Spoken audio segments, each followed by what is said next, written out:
Good Monday morning, guys. My name is Jerry Miller, and welcome to Real Talk, an insider's guide to real estate life and the pursuit of happiness. Just a gorgeous day in Central Virginia and the Commonwealth, guys. Charlottesville is absolutely hopping right now.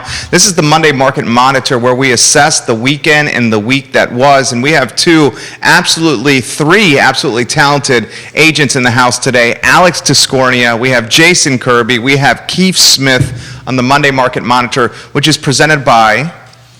Oh, God, yes, Realty Partners, Closure, Title, and Ally Property Management. There we go. Did I do it good? My man, Keith Smith, just hit a grand slam right there. That's the toughest question he's going to have. That was the hardest question I got asked all day. Absolutely today. Judah Whitcower is the director. Let's go to the studio Except camera. for what you wanted for breakfast, but that was all. You didn't ask me what I wanted for breakfast? No, my wife asked. Oh, your wife did. Okay, what did you make her? Good answer. We had our soft-boiled eggs. Oh, fantastic. I love those. Soft-boiled eggs, a little bit of French bread left over from the weekend. Very nice, very European. We have soft-boiled eggs every morning. There we go, very good. Judah Whitcower is the director. Studio camera, Jason Kirby and Alex Tiscornia. Gentlemen, good morning. Good morning. Good morning. Thanks for having us. Yeah, thank you. Absolute pleasure. Alex, your second rodeo on the show. It might be my third. Your third rodeo on the show. Either way. Jason's first rodeo, so we'll start with Jason Kirby.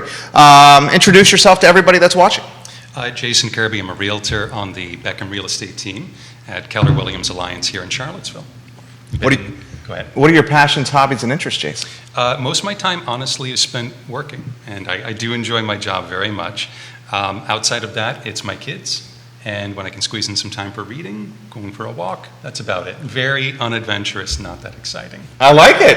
Yeah. I disagree with that, but that's okay. I also disagree with that. I totally disagree with that. But you do some coaching and mentoring, which I wanted to kind of talk a little bit about. That's a pretty unique thing. You know, Yona and I do a little bit of that ourselves. So tell us a little bit about that, coaching and mentoring. Well, you know, it's when I came to Charlottesville, about 5-6 years ago now, I knew essentially no one, and I had skills from being in the industry for quite a while, and I was showing up at the office every day, and while building that sphere and building the business, I just found a lot of fulfillment in helping out people around the office who were newer and had lots of questions, and I found it as enjoyable as helping clients. So now it's, you know, what I do for other agents it's a fairly informal structure, but yeah, I find it very fulfilling. Well, we've been around each other for a little bit here lately, and you have that very calm, Yeah, he does. demeanor. You know, unlike maybe me. Sure. And me. Yeah. Mr. Miller. I would say you're very, I've known you for all of 15 minutes, but I would bet your friends and your stratosphere would say you're very consistent with your personality and your mood day in and day out. Yes, I think so. I've never bumped into you where you're not the exact same person. Right, that's a compliment. You can't, that is totally not the case here. I'm envious of that. Very much. I wish my wife would say, probably your wife would say the same, right? Yeah. My wife certainly Well, I think your wife and my wife are talking too much, but that's a whole That's probably true. That's a whole different story. So, Alex, tell us a little bit about yourself. I've been a realtor for 6 years now. I'm with Howard Hanna, Roy Wheeler Realty in Charlottesville, Virginia. When I'm not working, I enjoy being outside, spending time with my wife. I can say that now. And our dog, getting outside, going to the vineyards, breweries, hiking, enjoying all that Charlottesville has to offer. So what do you do in your free time? Assuming you have it. Yes, as I was alluding, I've actually really gotten into disc golfing a lot lately. Nice. I've been playing ball golf as well, and you gotta differentiate between the type of golf you're playing because one's free and one's really expensive. But I've been playing a lot of golf lately. Getting out and hiking, especially with this fall weather coming, it's a great. Scratch golfer? No. But I've gotten down to losing only 1 or 2 balls per round. Okay. And that's another way to kind of rate how well you're playing. Thomas Taylor, TT, what up? Alex is the man, very knowledgeable. Ran into Thomas at the driving range the other day, actually. Love Thomas Taylor. Yeah. Love Van Yeris. One of the let's say after effects or one of the results of COVID is apparently golf is exploding. Well, especially when you've got to be able to convince your wife, your kids, everybody else that's the one time where you can go out for 4 hours, your job, whatever it is, go out for 4 hours, maybe not get distracted or interrupted if you can. We're socially distant, we're safe. They started giving us our own golf carts. Yeah, a lot of them are doing that. Yeah. Glenmore's doing that. Yeah. I personally like it. Half the reason I pay the money is to go drive that golf cart around and see if I can flip it. Do you play golf at all the courses, or do you have a home base? Home base is probably Old Trail. Mom lives out there. She's been there for a while, so we get out to Old Trail. It's the best public course. It's pretty darn good. It is. You got the mountains as the backdrop. Go down to Wintergreen and play Stony Creek every now and then. Very nice. Very nice. Smith, we got to get you out there. Play golf? Yeah, I've lived in a golf course community since 1987, and I wouldn't know which end of a golf club to actually hold. I tell people all the time, what we do is pretty stressful. Why would I want to go out on a golf course and get more stress? Maybe because I'm a bit competitive, and I'd probably would end up regretting it. My conversation with Yona is, can you please let me buy the new bike? Please, please. So I like the bike. That's my thing, that I just go do my Zen riding, or I'm on my own for an hour and a half today. I got my ride in this morning. It's a little bit why I'm perspiring still. Haven't had an opportunity to cool down yet. But look, what we try to do here on Mondays is kind of talk about what happened the week before versus another particular week, how everybody's weekend was looking. Do a little bit of crystal ball, what you two experts think about what the future is going to be. So, last weekend, did you see things uptick, things be more stable in your own little sphere of influence in your business? And Alex, why don't you jump in? So I predominantly do sell a lot of first-time home buyer homes. So those are anywhere from the lower 200,000s to what has now become the mid-threes. Used to be the low threes. It's now the mid-threes. I have seen, depending on the offer, it's detached home. I've seen a few less offers being made. Attached homes are getting gobbled up with, still 3 to 8 offers. So last week there was a property that, showed some clients, went very quickly. 3 days, 8 offers. Let's see. Last week was also a closing week, so I did close on a property. 45 days. So if you look back to this time last year, trying to close in 45 days, you were biting your nails from the moment you wrote the contract. If you got it done, great. But the fact that we're able to start seeing closings happening on time. Back on normal cycle. Time. Yeah, not having to use the COVID addendum to make sure you've got your extra time. So I run the week over week on the Paragon monitor. So, last week, starting on the 4th, ending today, versus 2 months ago, it's interesting. We've been constantly talking about we need an increase in inventory. Well, 2 months ago, in that same week that we're sitting in right now, 85 new homes came on the market, the same as this last week. The difference is it's not that huge of a difference, but we're running about 10 or 20 more units going under pending, so we're kind of not going in the right direction as far as inventory goes. And so, Jason, what are you kind of seeing out there in inventory in your world? So, it's interesting. I think we're getting, Alex and I were talking about this a few minutes ago, but we're noticing some listings sitting on the market just a little bit longer. What do we define longer? Longer, being very relative in this market, of course, it's like instead of 48 hours, it might be on the market 6 or 7 days. Got it. And usually around day 3 or 4 is when a homeowner with their home on the market begins to get cold sweats because they wonder what's wrong with my home.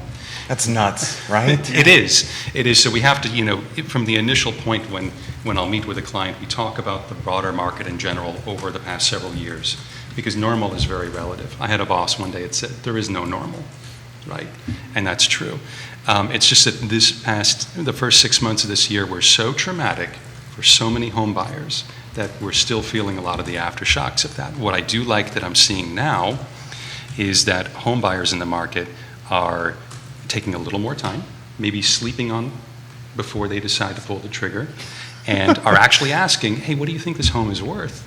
Before they're saying, I need you for the next few hours to write an offer. We just looked at the home. A few hours, I need it written in about 30 seconds. That's it, yeah. So I say it went from absolute insanity to maybe just insanity, right? It's somewhat getting normal, which is what everybody on this side of the table wants.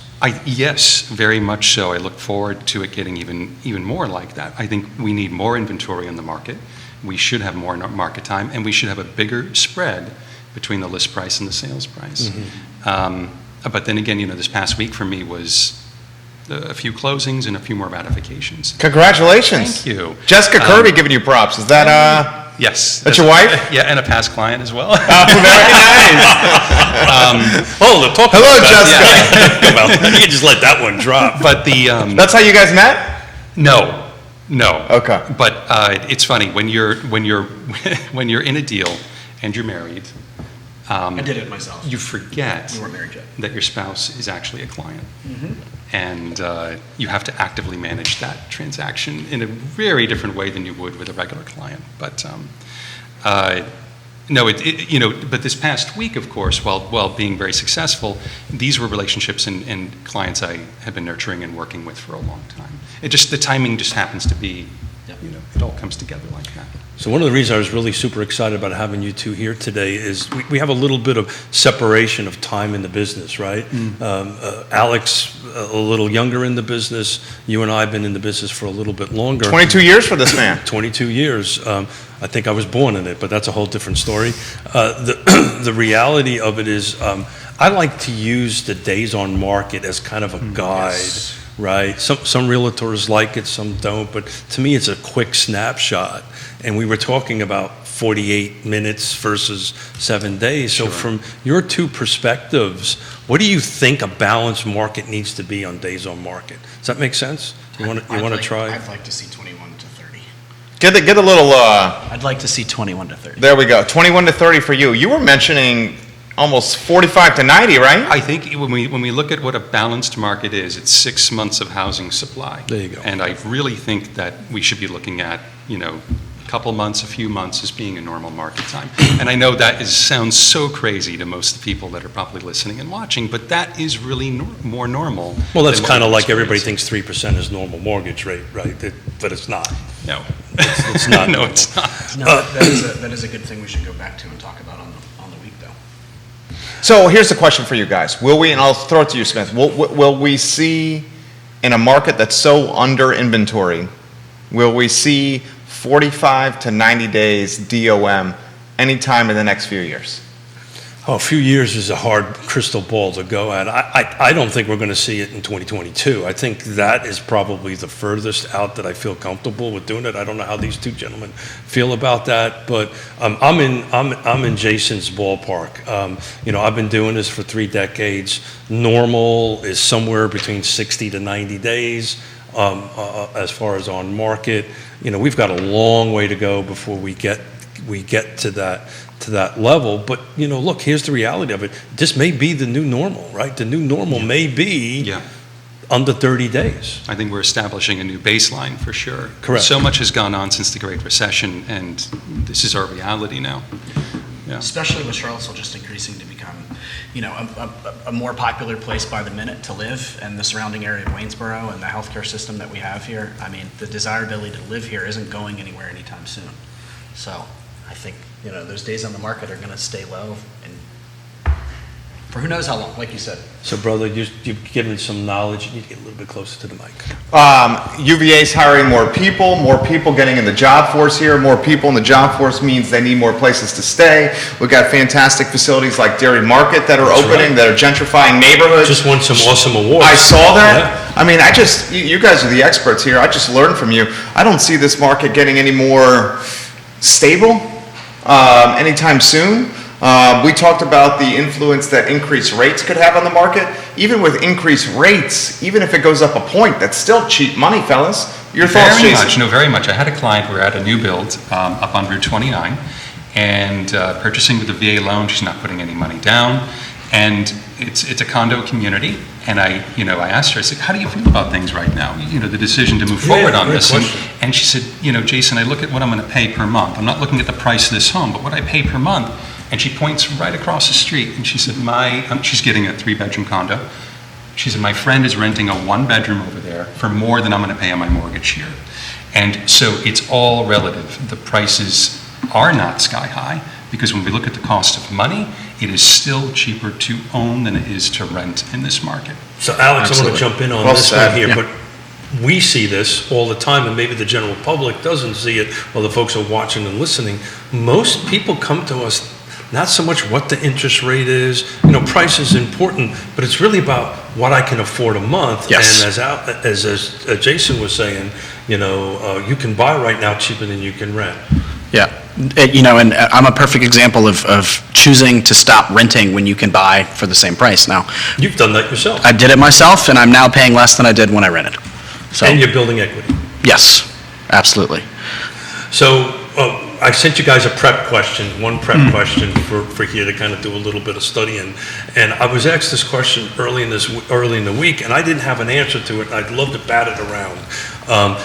It came from more of a national statistic that there seems to be the investor component is more in the single-family detached home business now, or buying homes, than they have in forever. So in our little worlds, in the last 24 months, are you seeing the same thing? I know it's hard for us to research it in our equipment, but Jason, you want to jump in? I think our market is unusual when we think about real estate investment and what everyone is different, of course, in terms of their goals and expectations, right? But in our market, it is very hard to buy cash flow in real estate. And typically the investors that we look at who might be looking at a single family detached purchase are looking at speculation. Sure. Right?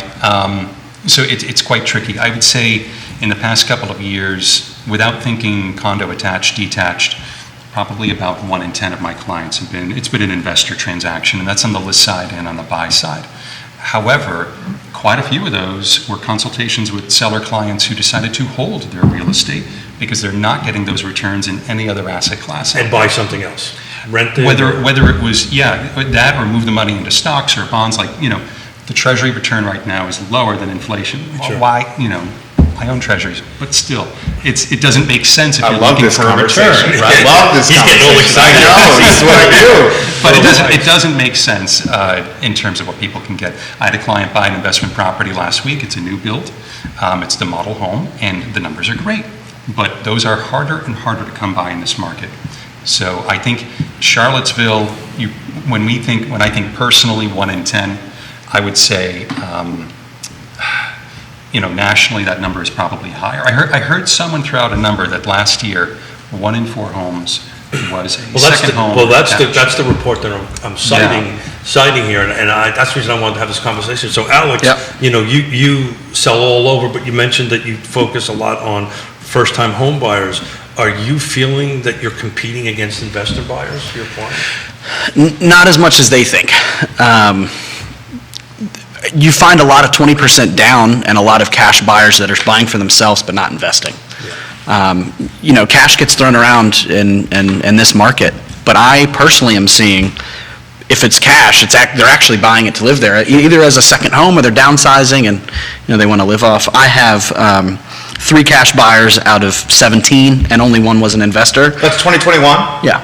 Well, 2 years, so 24 months. Okay. One was cash for the buyer. Excuse me, 1 was an investor. Yeah, second home. So you're not competing against investors, but you are competing your clients. Depends on the price range. That obviously has a big impact. I saw it more actually with the attached units because they're easier to rent. You can get 3 traveling nurses into a Pavilions at Pantops attached unit and rent it out and make a pretty good profit. Sure. Another example was down in Stony Creek, Wintergreen, where you can rent it out on Airbnb, and if you want to go live there 3 months out of the year, you can. Well, the ROI on the attached return on investment is a little better because the price point's a little lower. Single family detached is a little high. So when I read that, I was like, I'm going to ask you guys this question because I don't see it. In the last 24 months, we do 50, 60 transactions a year. I literally can't think of one that was investment. Had a lot of cash buyers. Right.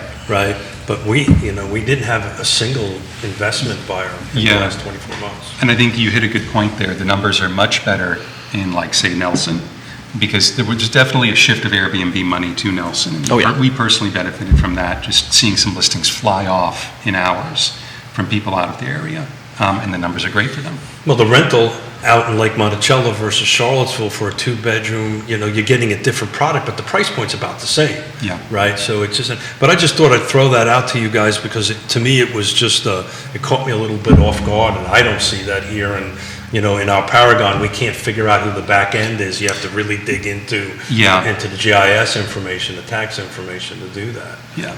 Charlie Mayer giving you some props. Looking good, guys. Charlie Mayer loves This gentleman, Alex Tiscornia, Margaret Davies, welcome to the broadcast. Daniel Pettit's got some questions for you guys. That's all that I'll throw to you. Daniel Pettit says he's seeing some homes in Lake Monticello that are getting a little long on the tooth, 30 days on the market at Lake Monticello. I'm seeing some price reductions. Do you think that will continue in future as people listing at high price hoping to sell? Do you see price reductions being a commonality? Jason Kirby, why don't we start with you? So I do think you're going to see that more and more. And I think one of the reasons why is, a lot of the sellers that are currently coming on the market are informed by what happened over the past 6 months. And so part of an agent's job is to kind of coach them through that shift that has essentially occurred in the market. One of the dangers that a seller engages in when we see like 30 days on market is most frequently that they are pushing the envelope in the price.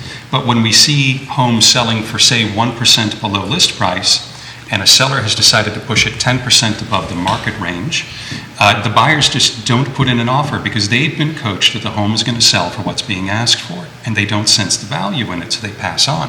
Well, they don't even show up. Dude, this guy is good. This guy is good. Or they don't even show up, and so we tend to see then longer days on market in those cases. And I think whether it's in Lake Monticello or wherever, we've been noticing this since mid-June. So here's a good question for both. This, Alex, why don't you tackle this one? Go for it. This is from Steven.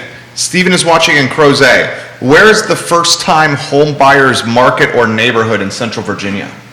I mean, Lake Monticello is a great example of it while we're on the subject. But they are dwindling. They're definitely dwindling. Quickly. Yeah. Where else are you seeing first-time home buyer Nelson. real estate? Nelson? Just further out into rural areas. Zion's Crossroads booming right now. Waynesboro is Yeah, great. Waynesboro, absolutely. We were just talking about Afton Mountain. And half of it's in Albemarle, half of it's in Nelson, but you get just on the other side. And I would say those are some, but he said specifically neighborhood. Lake Monticello is my number one go-to first-time home buyers neighborhood. He'll tell you. He coached me on it. You agree? Hands down. I lived there, yeah. I agree. Yeah, I mean, that's where the price point is, but If you're willing to drive 25 minutes, it's really not that bad. I can get, The amount you can get. 25 is a little long. I can get from my house to the park in the studio to get. I don't drive as fast as you, Keith. I think that's the difference. Well, then there's that. That's true. That's true. Then there's that, because I do tend to get speeding tickets on 53. But look, to go back to the price thing and the normalization of the market. So 2 months ago, so there's one of our factors we look at is price changes in our market monitor. 2 months ago, I just won't quote the exact number, but there was double the price changes as there are this last week. So what's happening, 2 months ago, I think people were saying, hey, the market is high, let's do a 10%, 20% over where the market is. Now it's starting to come a little bit down, because we're like at 17 homes or 19 homes at Lake Monticello on the market. But I want to pivot a little bit, unless you got a quick question on No, go ahead, please. Pivot a little bit. Why do you love what you do? Why do I love what I do? Remember all those coachings we did for you? Before real estate, I was in sales. I was a bartender at Pippin Hill, wine taster to be technical. I'd been in sales, and I really love working with people. The biggest decision you're probably ever going to make in your life financially is buying a home. And to bring in my psychology degree to it, the psychology of the sale really plays into managing your clients, managing emotions, and managing negotiations. And at the end of it and at the core of it is people. Our people. But that's a big move, right? I mean, most folks. Well said, Alex. But sales, I love the competitiveness of it as well. I do. I do. We believe you. Yeah, I agree. I believe this is One of the things, and I'll probably say I learned it from Keith, is you're going to learn in real estate, you're going to get enough no's that you're like, oh yes, another no. It's closer to a yes. It's closer to a signed deal. It's closer to ratification. It's a numbers game, and also the ability to manage your time. So this is most folks, this is a big pivot, right? This is a big pivot going from a secure, I think it was a corporate position that you had prior to it, to an independent contractor, going from something that you... I skipped the corporate life. But you were on a steady paycheck though, Yeah. right? From a steady paycheck to working for yourself. Especially for a newly married man. Well, he was... That was in the works. He was still trying to make that Because sale. you've been with your gal for a while. 7 years. That's what I'm saying. Yeah. So it's not like this was a surprise that you were getting married. Well, to give her credit on my real estate career, she fully willingly said, hey, let's go buy the house before we get married. So, great financial decision But she as a couple. actually supports you, and that's the point Yeah, I'm trying absolutely. to get to. Yeah. So, but talk about that pivot. That's a big pivot. What made you make that decision to go from a steady paycheck or a corporate position to one that you may not get paid, right? You don't get paid unless you're close to I guess I was at the cliff with the service industry, and I just wanted to jump off and get in some uncharted waters and get uncomfortable. If you're living life comfortable, you're never going to be any more successful, and I was tired of living the same way for 7 years, and I made the jump. COVID helped. It was definitely timing. I don't think timing-wise I could have made the transition as smoothly as I did when I did. Yona said, bravo. Yona Smith is watching, and I believe she offered some insight into coaching for Alex Tiscornia. Is that Absolutely, right? yeah. Yona Smith says, and we love you, Yona. Bravo, Alex Tiscornia. We always knew you had it in you. Thank you, Yona. Appreciate it. Yona Smith is A-plus people. Absolutely. choice in men. Jason, what made you make that move from that corporate paycheck to? So I was working with my realtor to find my first home, and I just thought he had an awesome job. And he was great. He was a mentor, and I went straight into a 100% commission company. No coaching, no training, but I had him, and I could call him regardless of the hour, and no matter the mess that was made, he would make me laugh. Oh, and is this the person we're thinking of? No, this is someone no one here knows. No, but this is in Phoenix, and he was great. Cool. But for me, it's very fulfilling. I had an experience the other day, and I manage, I handle transactions, a wide range of value. So I helped this amazing person buy a home recently, and we had to drive 45 minutes out to find the right thing. And right around closing, she hugged the beam on the back deck. And single mom, this experience profoundly changed her future and her child's future. And that is, for me, what it is all about. It's getting those people through to the other side to where they're happy. And for me, this is a customer service job.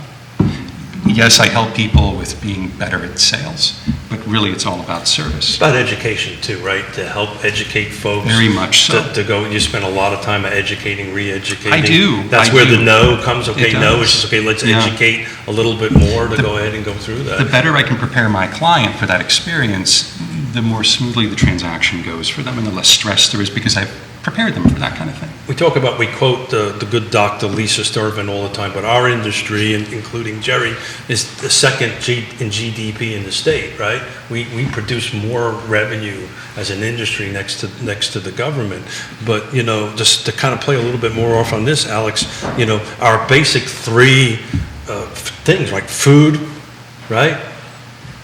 And shelter's one of them. Clothing is another one on that end of it. So we're the top three things on it. So let's just expound on this a little bit more.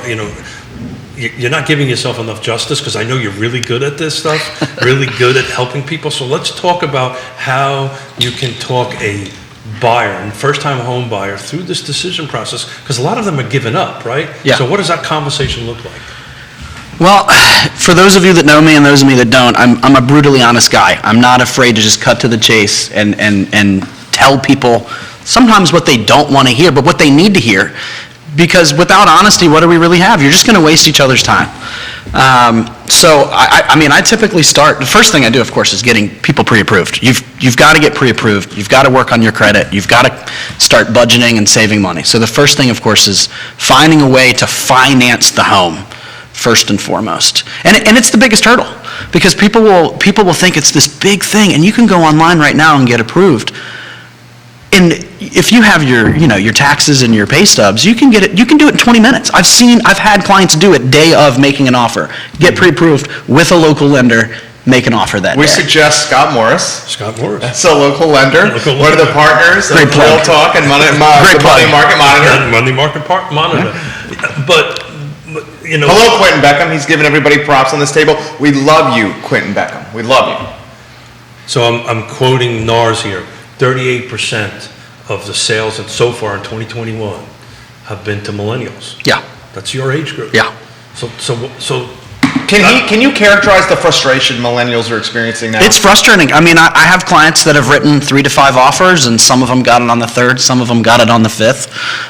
It's frustrating. But do they hang in there? Almost, I would say 9 out of 10. There you go. Absolutely. Because especially right now with the market moving, like we were just talking about, interest rates have climbed, especially over the last week. A smidge.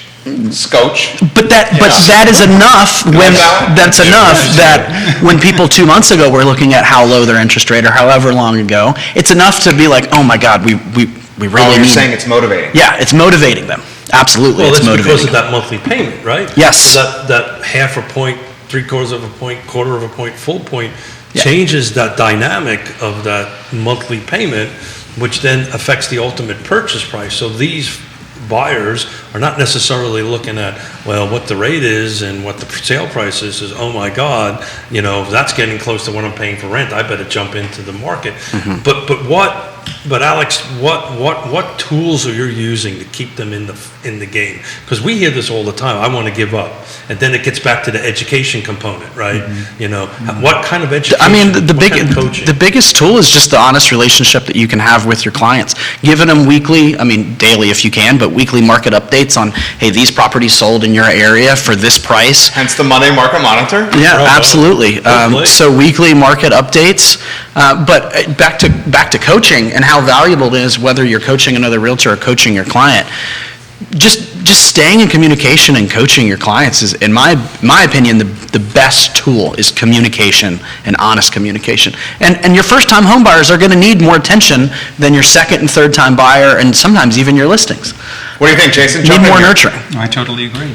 Yeah, absolutely. The level of experience of a client typically will determine how much attention or hand-holding they need throughout the process. And usually when times get tough, it's coming back to the original goals. Why did we come to get together to begin with? Yeah.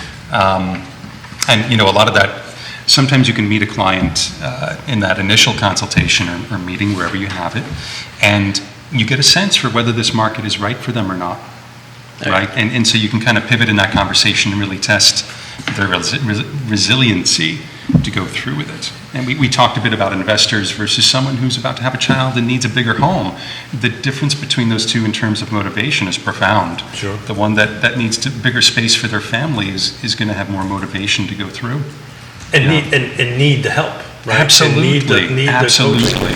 And it's interesting because one of the other stats, and you guys got 170-something pages of stats that we sent, but I talk about this all the time. This iPhone I'm holding is a great place to start, but about 80 to 90%, can't quote the exact number because I don't have it in front of me, uses a real estate agent for the transaction. Yeah. So let's talk about let's talk about our first meeting. I'm a first-time home buyer. I've found both of you guys on my trusty iPhone 12, soon to be a 13, on that Pro with 3 cameras on it. Make sure you have stock in that company. Excuse me? Make sure you have stock in that company.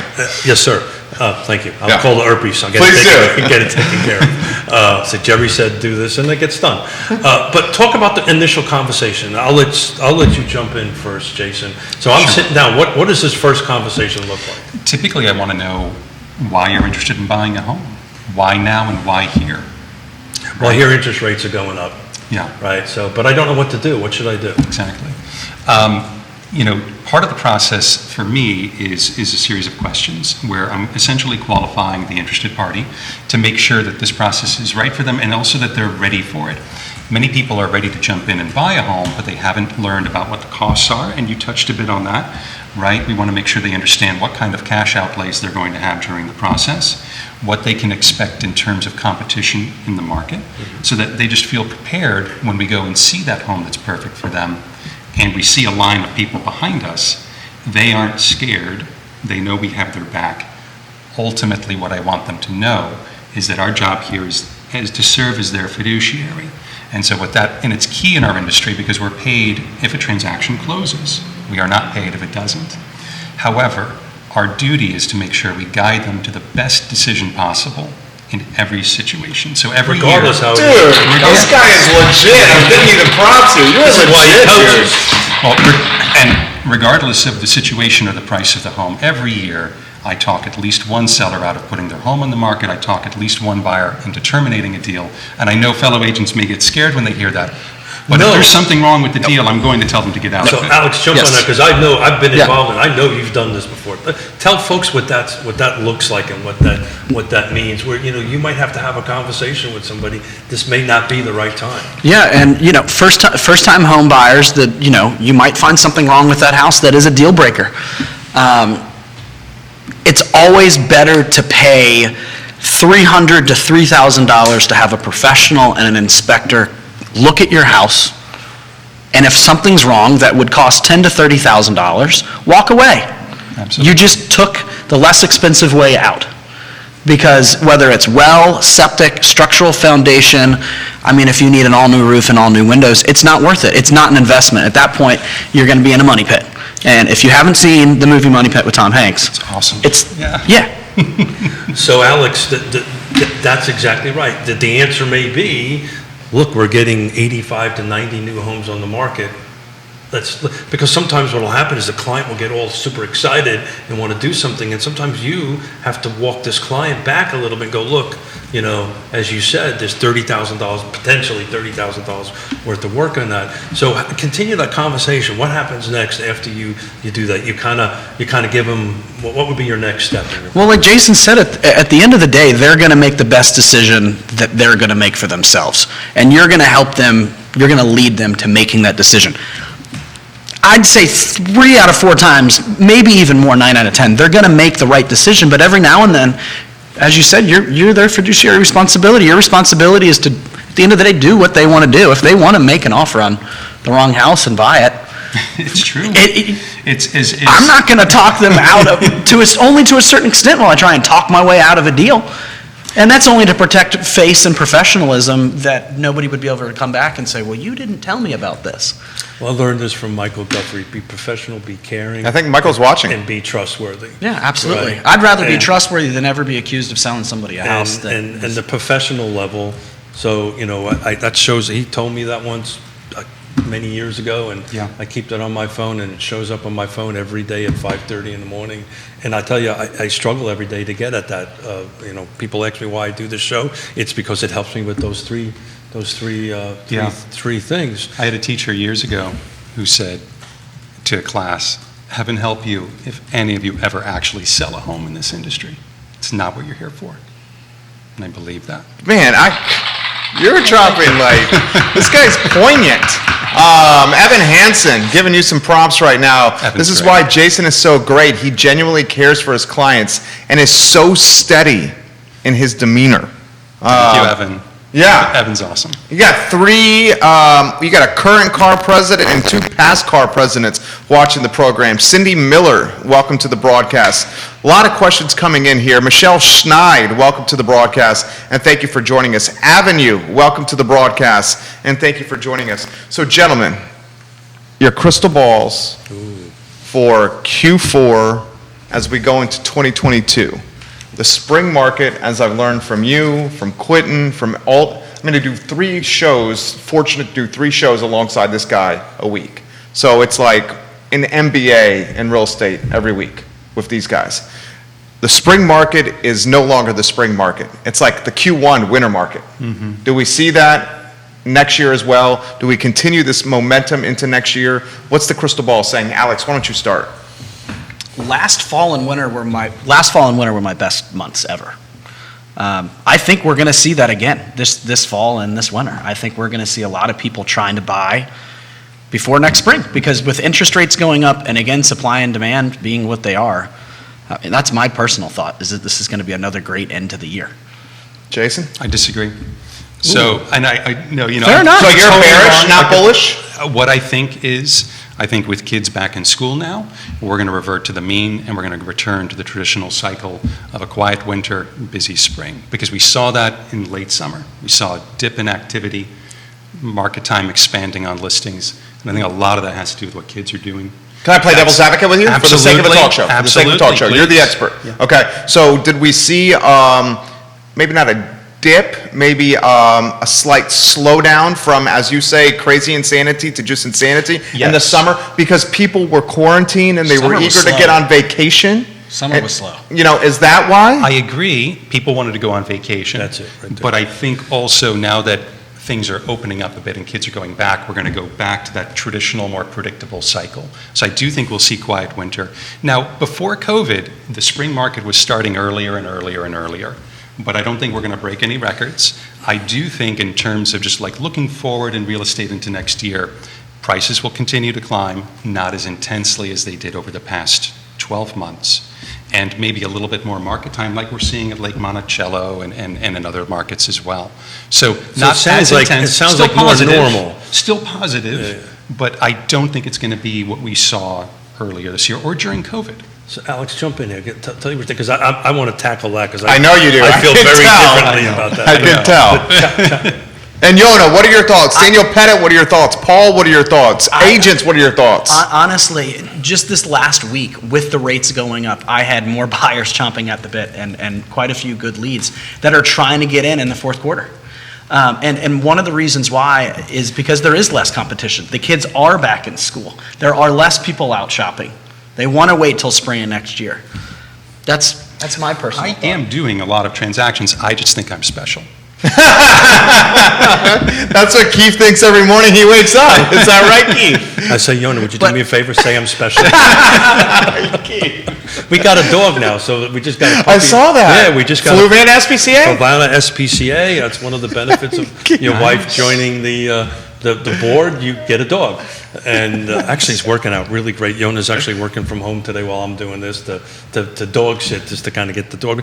But now I have a dog who'll lick me in the morning, so then I know that I'm special. Thank you. His name is Forrest, as in Forrest Gump. Wonderful. Run, Forrest, run. I've never seen that movie. Another Tom Hanks reference. Another Tom Hanks You've reference. never seen Forrest I've Gump? never seen that movie. Have you seen Money Pit? Yes. Okay. It's about real estate. Yes. I've seen it. Okay.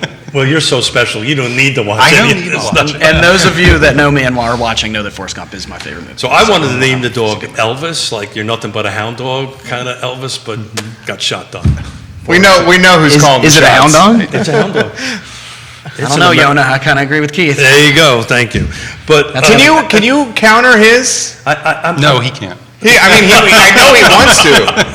Now I know why you and Beckham get along so well. He wasn't necessarily bearish. You weren't bearish. No, not at all. Yeah, you weren't bearish. I really, I agree. This is the politician in me. Yeah, here we I go. agree and disagree with you at the same time. Okay. Right? I think to compare anything to 2020 is just 2020 is an anomaly. we shouldn't do that. Completely. I think you're going to see more of an 18-19 market.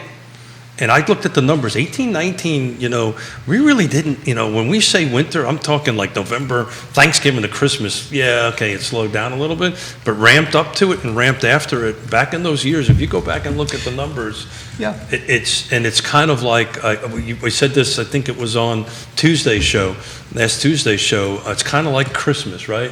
And I was in Costco a couple of weeks ago, and Christmas stuff was out. I went, really? So everything is happening much sooner than what it normally, traditionally, for decades was on that stuff. But look, here's the reality. I think you're right to a certain degree, not because the buyers aren't good, not because of Alex's first-time home buyers. There's nothing for Alex's buyer to buy. That's going to impact the market. We talk about inventory, so let's pivot that a little bit. So guys, what do we need from your perspective? Alex, I'll start with you. Inventory. Need more folks to sell their houses. But how are we going to do that? How can we help that? But to counter his point, and you're the expert, I'm learning from you. You said we need more people to sell their houses, but where are they going to go? I feel like there's two different types of inventory here. I'm learning from everybody on this show. There's the newly constructed inventory, and then there's the inventory of people selling their homes. And the people that are looking to sell their homes don't have a place to go, and the newly constructed inventory is moving at a snail's pace. I learned from you, because 24% of new inventory is tied to red tape and governmental bureaucracy and paperwork. By the time it gets to market, a single, any sort of main level living arrangement is minimum $500,000. And when you're talking to someone who paid way less for the current home they're in, even though it's twice the size, it makes no sense. So when you see these numbers, you see 37% of millennials, 38% of millennials are in the market, and we see boomers at 32%. I think it's even lower in Charlottesville, though I have no data to prove that, because I've talked to many boomers that have nowhere to move to. So they're sitting in the homes Yeah. that other people do need. There's nowhere for them to go. They're totally priced out of their communities. Yes and no. Again, more politics. Yes and no. Actually, they're going over the other side of the mountain. That's coming in on the feed. Keep going with that thought. They're going over to the other side of the mountain. As you know, Realtor magazine, number 2 was Charlottesville area, number 3 was the Waynesboro area. For boomers to move to. For boomers to move to. But what they're able to do, because they have a little bit more room, they can build these single family or duplex units that have masters on the first floor at a price point that I, as a boomer, can afford. But you're right. Where are you going to go? We're working on 3 transactions right now. Boomers selling, and we use the seller possession tool. Yeah. And it worked great. But Offer insight to the non-sophisticated on so seller I'm possession. going to let Alex do that, because Alex. One of the last deals I did at Lake Monticello was a seller possession. Yeah, so they continue to live in the home To talk about how after that it's works. been sold. For how long? You really don't want to do it for more than a month if you can, but 3 months isn't unusual, especially if a home's being built. 3 I've seen months. 6 months if it's being built. Yeah. It just depends on what they need in the house. So how does that help, Alex, how does that help for those who are not steeped in the industry like the 3 of us, or the 4 of us, or the 5 of us, including Liza the dog? Yeah, don't forget Liza. Liza the dog. That 6 noise of that you heard back there was Liza. Yeah. So to talk about that conversation, I am a boomer. How a seller possession is going to help. Tell me how that's going to work. So let's say you're the buyer, because that's the one who it's adversely going to affect. It's still you're still going to get the interest rate. You're still going to own the home. You're not going to be able to live in it. But ultimately, you might get the house that you probably want without the rates continuing to go up. You might get it the time of year that you want.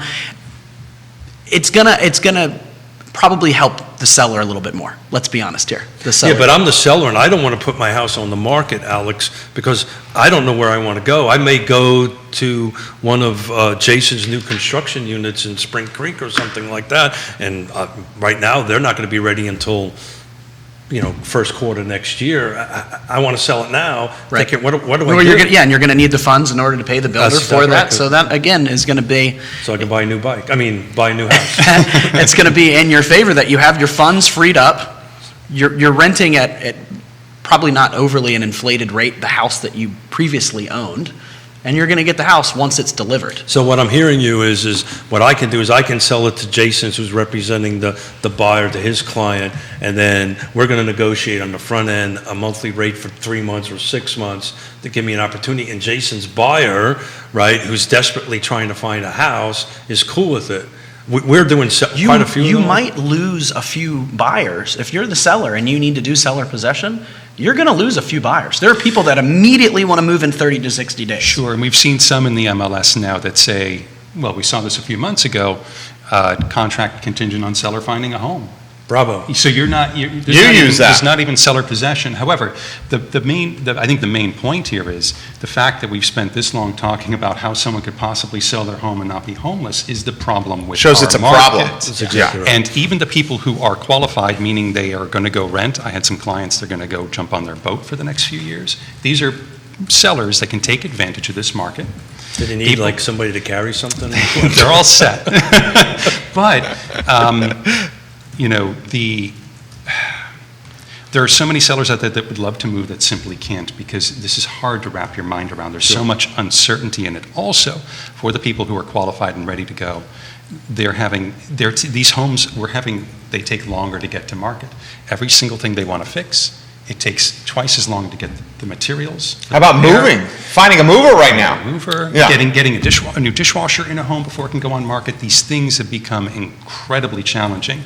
And due to a variety of issues, I even heard this fascinating report the other day about the power surges they're doing in China to meet emission standards.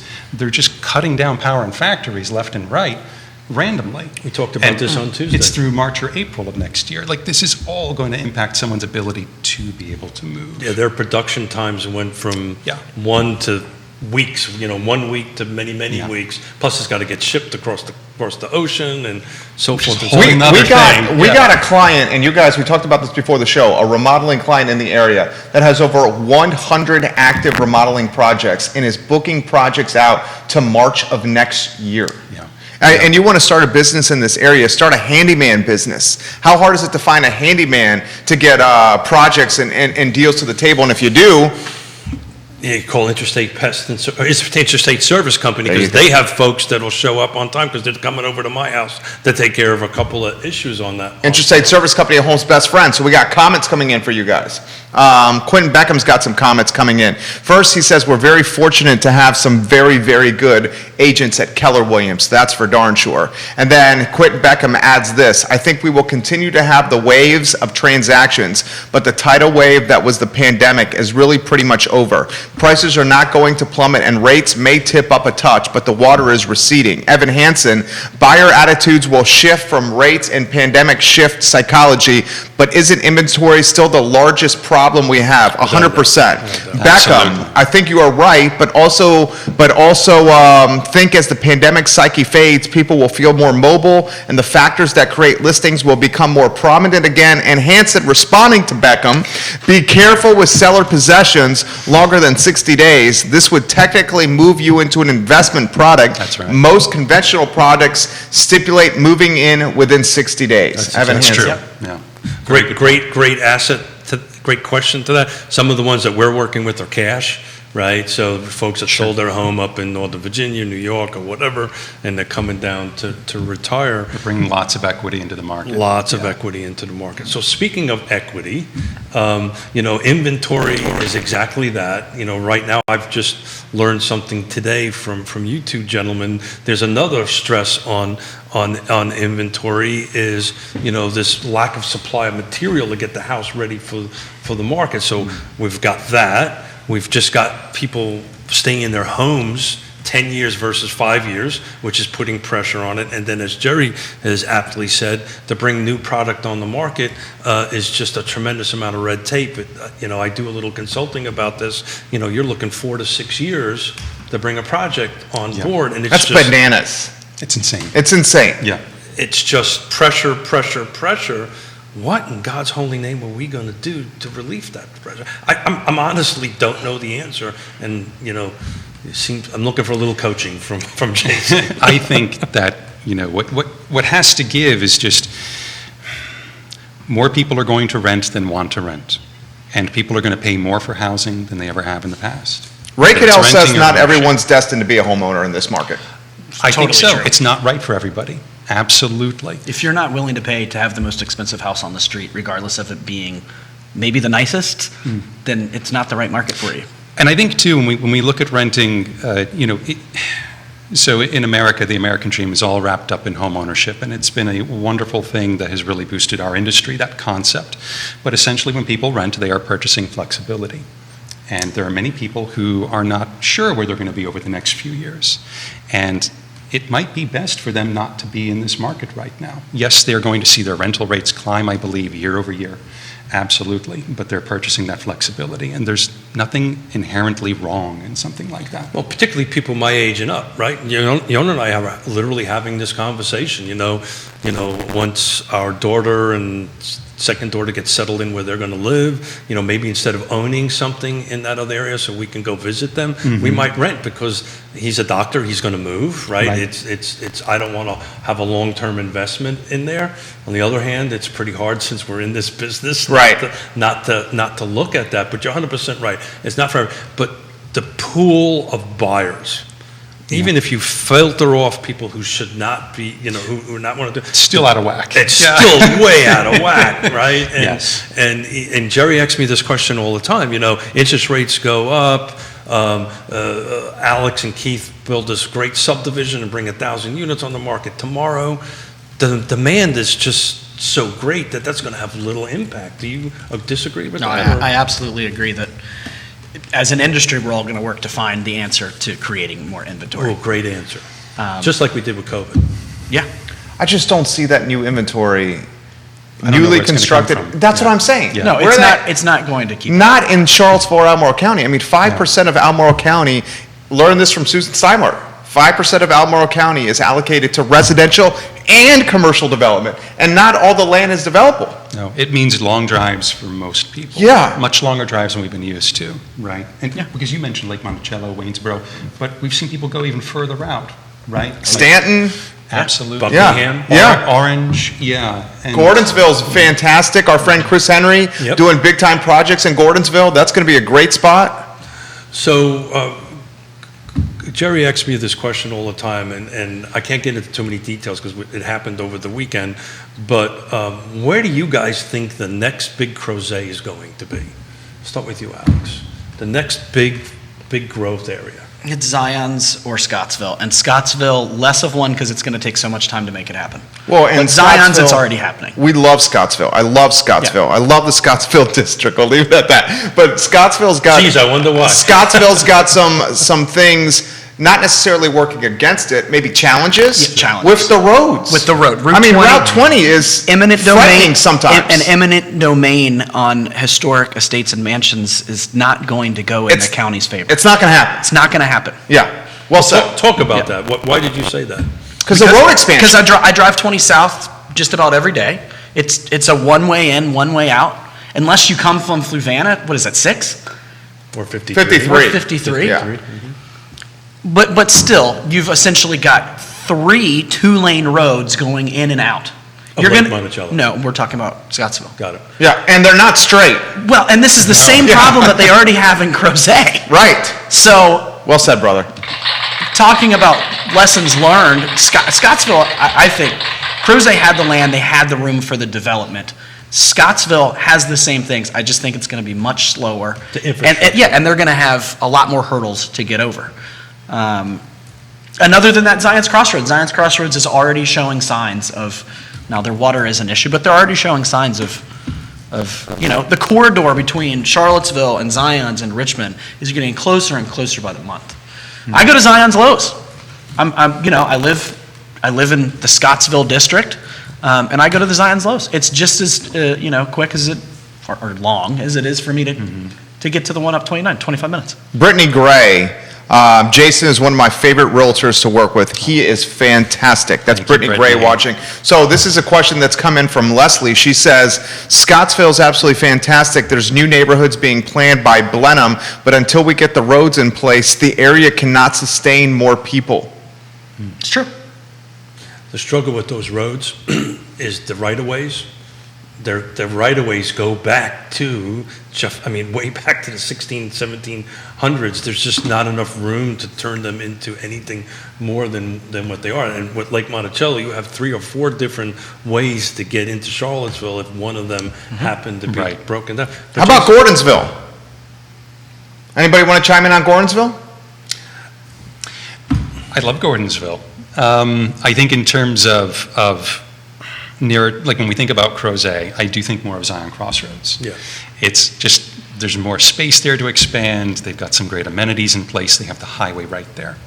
I think Gordonsville is outstanding because the drive is beautiful. So by the time people do get out there, they're already kind of happy. They've got the great town there. They've got some new construction going on. I'm just not as aware of as much drive and force behind it as what is going on with Zion Crossroads. I think that And schools too. But I think the hybrid that we're going to end up going to, hybrid of working from home and working in an office, will turn Gordonsville into a hot button area. And I think what you're going to see is Zion's Crossroads and Gordonsville kind of growing together a little bit, just like you just mentioned, Alex, the Richmond and Charlottesville area coming together. But tell me why you think Zion's Crossroads is going to be. Well, location, like you just said, Jason, proximity to 64. Richmond, Shore Pump. Yeah. Yes. Spring Creek is just, a great example of a neighborhood that has boomed and blossomed. Great golf Spring Creek is on fire, right, Smith? Great golf course too. I can't get into details, but You don't have to do this. there's a new construction starting to go over there on par with price point, on par with some of Albemarle County's numbers, which was very shocking to me. I mean, I remember when Spring Creek, you could buy something for $200,000. Right, yeah. On par with Farmington, Keswick, Glenmore. Glenmore, Oh, yeah. yeah. On par with that, which is just what we've been talking for 2.5 In Louisa County. in Louisa County. Which is one of the biggest and fastest growing counties around us right now. It is. The reason I've been pushing Zion's Crossroads, and it's just, when VDOT, Pettit says they have water. Daniel Pettit, Mustache Dan Pettit. well, they have water and then they don't have water. Yeah, that's Right. an interesting subject right there. But I'll take a dive into that. But Alex, I'd love you to finish your train of thought. Yeah. I'm your buyer client and I'm interested in Zion's Crossroads. Tell me why I should move there. Again, location, whether you're going to Richmond or Charlottesville, they now actually have quite a few. I mean, there's a few restaurants there. If you haven't been to the Mariachi Mexican restaurant, Johnny Ornelas is Yeah, watching. it's that's actually quite good. We love you, Johnny Yep. Ornelas. Great family. 10 years ago, was Walmart even there? I think the Walmart was there, but that's just about all you had. You had the 2 gas stations and you had the Walmart. So things are building up. Another great reason is the size of the lot. If you're going to build, you can get a great piece of land out in Zion's Crossroads in Louisa. And if you're going to move further out, you probably are going to get a little bit more house, a little bit more land. So 20 to 30 years ago, Louisa County made a commitment to put water there, and that's what grew this whole thing. So what, Jason, from your perspective, why do you think Zion's Crossroads is going to be the next hot spot? Or is it already the next hot spot? I think so. I think when you look at prices in Old Trail, they're pretty stunning. Yeah. The land Yeah. is incredibly expensive, right? For a postage stamp And lot. do you even get a view? Well, until they build the homes, Right. you have the view. I love Old Trail. I'm not knocking No, it. it's Yeah, beautiful. we love Old Trail. Yeah. It's a gorgeous community. I think the other challenge is the later phases that are now available to us to show to people feel quite tight, to put it in a really nice way. That was nice. Because they Yes. are. Yeah. I can't imagine what it's going to be like to drive through some of those phases when people are actually all parked on the street because there's not enough room in the garage. So definitely Spring Creek is worth the drive, I think, for many clients. And it's a straight shot down a great highway. Like, literally, you don't have to hold the steering wheel. And availability and land, cheaper land. Really, that's what it comes down to. So I could see them easily having a community that's going to compete in terms of price point with stuff we're seeing like in Keswick or Glenmore. There is demand for that, especially, when you go into Glenmore, unless you go with one particular builder or two, some of the homes are a little longer in the tooth. And to get something brand new, which is what a lot of people want who can afford those, they can live anywhere. I think it's great. They need more like that. Well, that's where I live. And I will say this, that Stanley Martin, which we love Stanley Martin. We love Stanley Martin. I'll emphasize that again. We love Stanley Martin on this program. Stanley Martin in that new construction that's coming to market, which is a new product between 2,000 and 3,000 square feet with an 8 and 9 in front of it, Yeah. is legitimately driving ridiculous value for homes like mine that were built in 2000. Because you got twice the real estate and 3 times the lot size. Right. Versus So- the Stanley Martin product. But for Jason's point, if you add your 24-25% of red tape. That's why it is. And pinch supply chains. And the lot costs are so high. That's the reason why Spring Creek is moving, because you're 50% or plus or minus, depending on the lot, what your lot cost may be at Glenmore for pretty much the same place, right? For an extra, 10-minute drive on 64, pretty easy. And closer to Shore Pump in Richmond. Short punt in Richmond, that's exactly right. Back on the water thing, I've been involved in it for 3 decades. The good news is water's starting to flow from the prison, the DOC part of it. Fluvanna County put its backbone in it, but they're waiting on the substantial amount of water to come from the James, which hopefully is in the next 12 to 24 months based on the conversations I've had. But once that starts happening, this is going to grow, and the reason I know that is, again, VDOT built this divergent diamond interchange in there to handle the traffic. The other thing is thankfully, the Louisa County and Fluvanna are working together in a small area plan where they're working together to grow that area. It's just going to be the next, whatever you want to call it, Zion's Crossroads. But I believe Gordonsville will ramp on that end of it. So, any pearls of wisdom, Alex, that you want to share that folks should? Oh, you're putting me on the spot here. No. Pearls of wisdom. I know you well enough to know that you can do this. Trust the process. Trust your realtor.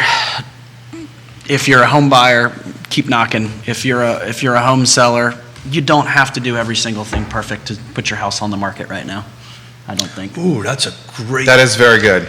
And we have to navigate this line very carefully here, Keith Smith. I'll navigate it very carefully, but I somewhat disagree with that. I think maybe 6 months ago, it's kind of like we talk about back in the great time of unpleasance, or prior to the time of unpleasantly, this cup of coffee could have bought a house. I think 6, 7 months ago, if it had a roof and it were standing, it sold. I disagree with that. I think you need to go to Jason's point about getting the house a little spurred up a little bit, get a new dishwasher, bring somebody like if you can. And the reason I said that is don't try to do everything, because if you're going to wait for the supply chain, then you're going to shoot yourself in the foot.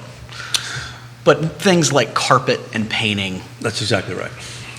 You don't have to do everything perfect. If you're waiting for an appliance, you shouldn't be waiting. What do you think, Jason? I think,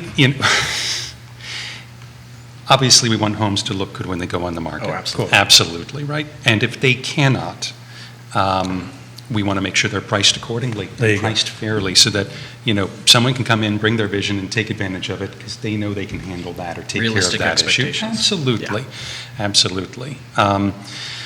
In terms of pearls of wisdom, like you said, trust your agent. If you don't know an agent, interview a few before you make your decision, and ask good questions. And really also try to judge your agent based on the questions they ask you, because that's often how we find out someone's true nature, I think. Fellow agents, keep in touch with your folks, make your calls, and really, I've had a great couple of transactions with you last year that were outstanding, and I think to fellow agents, just be kind and considerate to one another. It's a tough business. Let me ask you this, guys. I'm going to paint a picture for you and then go anywhere you want to go. Realtor magazine, as we acknowledged earlier in the show, baby boomers are moving to the Charlottesville metro area at the second highest clip in the entire country. Waynesboro is number 3. The University of Virginia has gone on record saying they will hire more people and they will admit more students than they ever have. Those new hirees and those students need places to live, and UVA pays fairly well. We all live in Charlottesville and Central Virginia because it's freaking awesome. We have outside, we have hiking, we have nature, we have wineries, we have breweries. I'm a huge sports fan. I love the restaurants. We have Capshaw with the music scene here. We got the downtown mall. This place is freaking awesome, right? It's awesome. What is going to say or keep this market from changing? I mean, I only see this as getting crazier, prices going up. I see the first-time home buyer having to start thinking about homes with a 4 in front of it. Oh, yeah. Very soon. Easily. I don't see how someone like Keith and Yona, and just talking out loud, are going to be able to sell their home and find another one and stay in the market. I mean, part of the reasons why you're probably wanting to stay. Yona, listen to the man. I mean, am I right? Yeah. I mean, if you sell your home, where are you going to go? Well, You're going to pay 15, 20% more than what you sold your house for. You got supply chains that are at all-time pinch levels. You got developers that can't bring homes to market. Yep. Our remodeling companies are booking deals out 6 months in advance. That's if you're lucky. When they can find a subcontractor to work for them. Right, yeah. I mean, this market is crazy. Anywhere you guys want to go on that? I think, I work with a lot of folks moving here from out of state or out of country, and about half of those that I talk to just cannot afford Charlottesville. That's just how it is. But they see it in a magazine, or they heard it's a great place to retire to, Right. and then they find out how much it actually costs to have the primary bedroom on the same level with your laundry room and your kitchen. It's astounding. That being said, glass half full, half of the folks I talk to can. So it's just going to become a more expensive market, and the folks who can come in here and get what they want are bringing equity from more expensive places, typically northeast or far out west. I don't mean to interrupt. The people across the street from me sold a 1,200 square foot townhome for over 1.3 million in Northern Virginia. Yeah. Came down to our neighborhood with literally a bag of money, paid all cash for their home, put $100,000 $100K plus into the home Yeah. and still had over $250,000 of delta left. To them, it's a cheap market. They said it's cheap. It is. And so that is who will be moving to Charlottesville in terms of retirement. I think the folks who are coming here to work are going to be driving further than they expected before. Before it used to be, are you okay with 15-minute drive, 20-minute drive? And I think now we need to be talking about a 40, 45-minute drive for folks who actually are starting out and building a career here. Well, they got to make sacrifices. And that's not unusual in some places in this country. It's just that this has now become one of those places. I mean, in has this country. become New York City? Has this become Greenwich? Has this become Southampton? Well, my daughter. In Long Island? My daughter lives next to Greenwich, so I know that all too well. Stanford? Stanford? Norwalk. But you said, I'm listening to you, Alex. You said sacrifices. Yeah, you've got to make sacrifices. So talk about that. So let's say you're a first-time home buyer or any type of buyer, and you have your heart set on an acre lot at $325,000. You might need to look at an attached unit and live there for 2 to 5 years, build the equity, see if things cool off a little bit, and then buy a house out in the country. Everybody has, the American dream of a little house out in the country. You might be in a condo. You might be in an attached unit. You might not be in the city of Charlottesville. You might be at Lake Monticello. You've got to be willing to make sacrifices, and that's why us as realtors really need to coach our clients for realistic expectations. How about this one from Brian? As realtors, are we now required to expand our footprint to markets we've never considered to do service to our clients? That's a hell of a question. It is a hell of a question. Alex, you want to tackle that? It depends on the situation. And sometimes I'm willing, and sometimes if I don't know a market, I might not be the best realtor for you. I'm not afraid to admit that. We have a great referral network amongst realtors where you can refer the sale out to another realtor that might do a better job. So talk about that. What does that look like? How does that work? So let's say you move anywhere in the country. For those of you that don't know about the referral process, if you move anywhere in the country and you want to move somewhere and you don't know an agent, you can ask your agent or that brokerage to find you an agent in the area that you're looking to buy. So in the Phoenix market, you can easily specialize. You can build a career out of one subdivision because a builder goes in, builds 2,000 homes. There are 4 floor plans. Yeah. You specialize and you're all set. Here I learned, wow, you There's drive some agents 45 doing that. There are some agents who I mean, do that, Denise is actually, doing that in Old Trail. but it is rare. It is Yeah. the exception by far. And here, most agents will drive about 45 minutes, give or take, to meet their clients' needs, about the edges of our MLS. So I think that, maybe agents who thought, well, I'm just going to be a Charlottesville agent, now need to think, I need to drive down to the lake, I need to drive to Waynesboro once in a while. And I tend to believe that I will go where my clients need to go. I drove an hour and a Absolutely. half this weekend. You and I do this. We will go for a long haul if need be. And I think for an agent, if Brian's an agent who's asking, it's about just being strategic in the amount of those clients that you take on to handle at any given time. Can't be spinning your wheels driving to Lynchburg to show a it's client like outside of anything. your MLS. Diversity matters, right? Across the board. Diversity matters across the board. In this business, diversity matters. If you want to laser focus, I mean, some agents do that. They specialize. God Absolutely, bless them. yeah. We on the other hand don't. We're all over the spectrum because we just want to take care of the client, right? Yeah. And I know that's you two folks want to do that. But I want to wrap this back a little bit to what Alex said. And you brought up something that we've been talking about for a long time, Jerry and I. We talked about it on Friday with the Albemarle County Board of Supervisors at our Coffee with the Candidates Roundtable. On that end of it, you said you might have to look at a townhome, you might have to look at a condo. That's called the missing middle. What if that isn't there? Right? What's going to happen to that? Are they going to drive 2 hours now to go out? This is why the more affordable condos are, in many cases, not warrantable, and it's very hard for a new home buyer to get financing for a condo like that.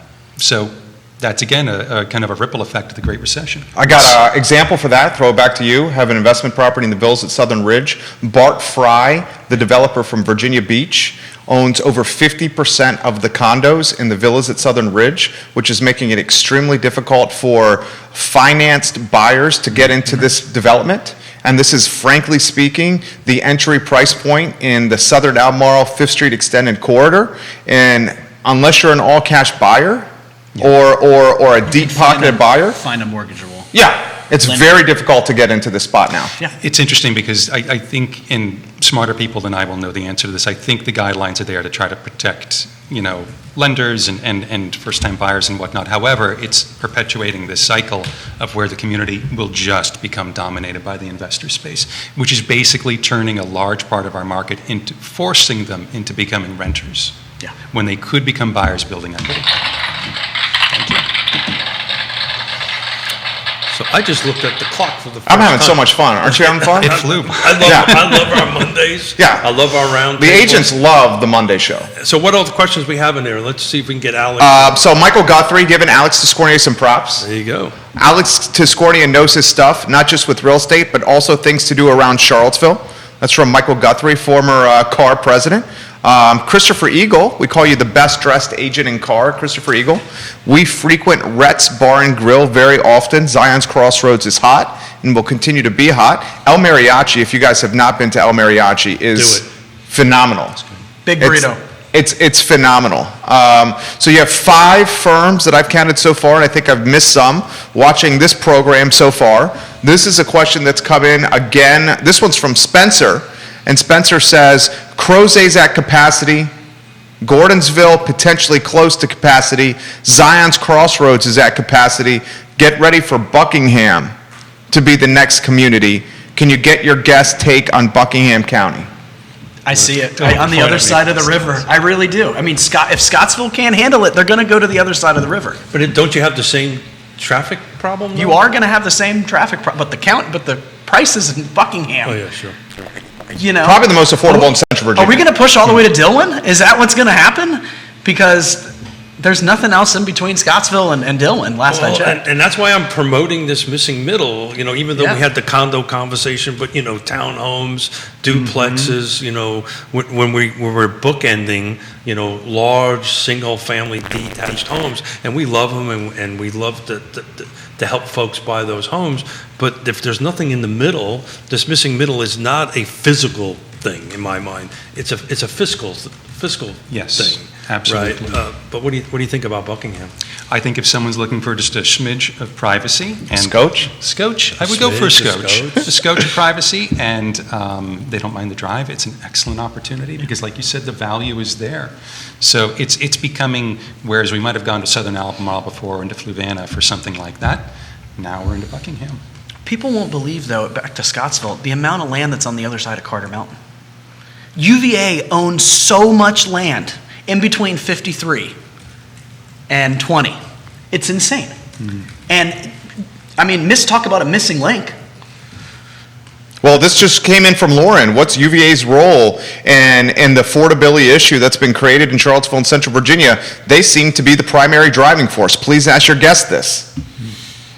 That's a You good one. want to tackle that, Alex? I don't.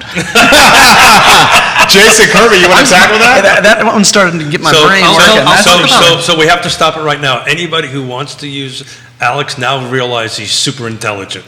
Well, I mean, okay, I need some time to think on that. I'll go I down need that to road. chew Good on that answer. one. Can I go down that road and then throw it to you guys? Yeah, well, you know how I feel about it. They're hiring more people than ever.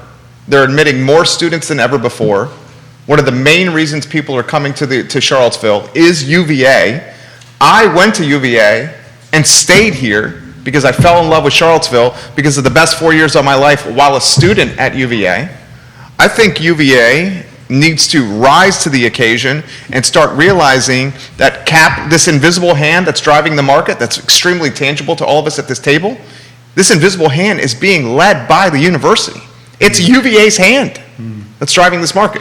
You disagree? I'm gonna twist that a little bit and throw it to Jason. So of the last 12 months, 24 months, how many of your buyers coming into this area were former UVA graduates coming back? Great question. A lot. Great question. UVA is really a cornerstone. It draws so many people back into this community, whether they're reaching retirement or they're just ready to have their first child and they think, hey, we love Charlottesville. We had 4 great years. Right. So they definitely come back for this. It's incalculable as to what it means for our community. I think one of the direct impacts on the market that it has, especially for first-time home buyers or second-time home buyers now, is dorm costs are such that quite a few of my clients buy homes for their kids for the 4 years, and that has eaten up a chunk of the market. Ooh, go down that Charlottesville. road. Tell us about that. Well, anyone who would have bought that home and lived here and worked here now cannot, because they are typically, folks who can afford this, good for them, but they've got cash. Sure. And it's a simple calculation and investment. They look at what they're going to shell out in dorm costs, or they look at 4 years of a rising market. And possibly their other exit strategy is if the market has been flat, they have an outstanding rental until the market kind of gets them out of that property. And so that happens a lot in Charlottesville. So I'm going to ask a follow-up question to that, but I'd like to get Alex's take on that. Are you seeing... This show is hopping, fellas. I just want you guys, it's hopping. So I know what that's hopping is when his fingers are going It is hopping. on the bat watch Yeah. and on. And you came in with double coffees. I like it. Double coffee. It's a new. No, this is mine. No. He knows what I mean. He knows exactly Yeah. what I mean. It usually takes the caffeine a little while to kick in. So, But you were ready to go from out of the gate. but I've been coached to have 2 coffees Yeah. before I show up. But Alex, from your perspective, right? Do you see a lot of that coming in? Yes, lots of retirees, second homes. Well, they don't even have to be retirees. Just the UVA buyer is so prolific. You see it all the time. So I'm going to ask the question that I've been asked because I sit on UVA's affordable housing council. I'm a part of that council on that end of it. So I was asked this question. I'm going to throw it to you. If UVA, this is asked from top executives from UVA, if we bring second years on campus, On grounds. thank you. So it shows you how much I get into trouble when I say that in those meetings. What impact do you think that's going to have on the market? Is that going to help raise inventory or not? That's 2,000 kids, right? I think, or something like that. What do you think, guys? It's going to Alex? open up a little bit. A little bit, but again, I don't think it'll be enough. I think So both of you did this?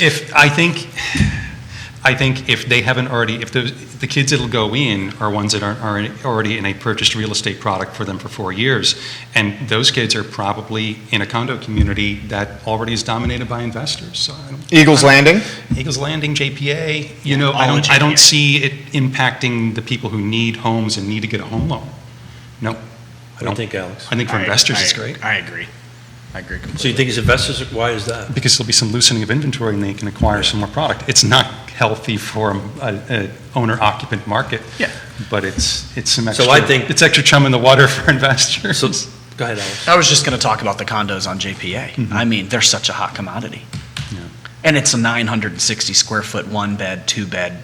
Essentially a studio in a lot of ways. Yeah, and they're outdated to like the 80s and the 90s. I mean, and But it's walking distance to grounds. I know. And a UVA student, it's great for 4 years, and if their parents hold on to the investment even longer, it's Stacking paper. Absolutely, absolutely. I don't think bringing second years, as they're called, Keith, Thank you.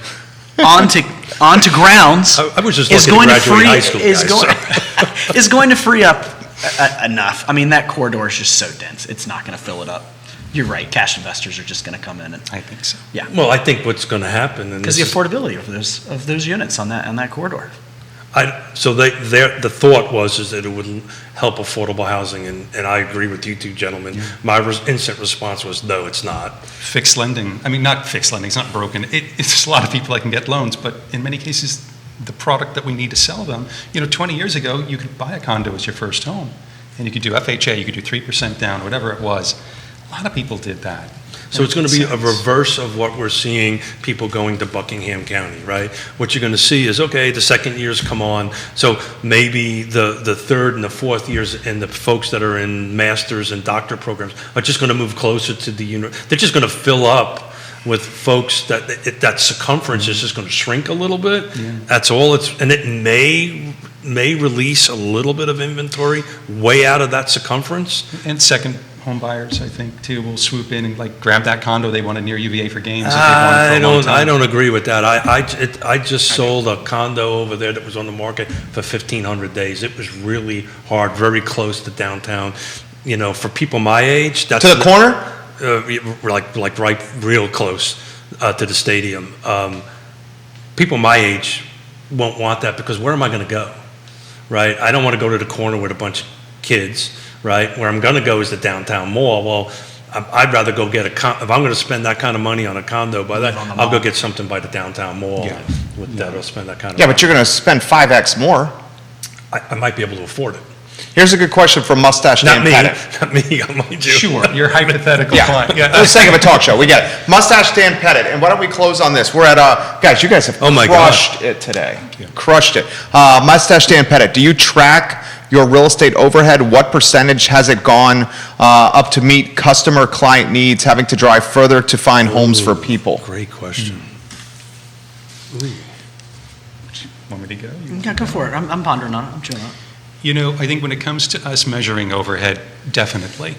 Deals are, when we look at managing a transaction and we look at that emotional and time effort we put in, we also put in a financial effort into it as well, too. If we have two parties who are at an impasse and we want to save a deal, it's not unknown to say, hey, I've got a handyman, what if I fixed item 3 and 4 that's causing the problem, and we can all get what we want here. COVID made people more stressed. There's a lot of anxiety in transactions, and so I think absolutely we've had to do more and work harder for every single transaction. And because of the shortage of inventory, absolutely you drive farther.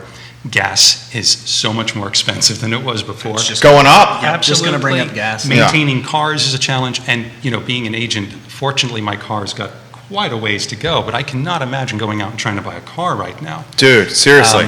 So yes, everything costs more in terms of operating and running these businesses, I think.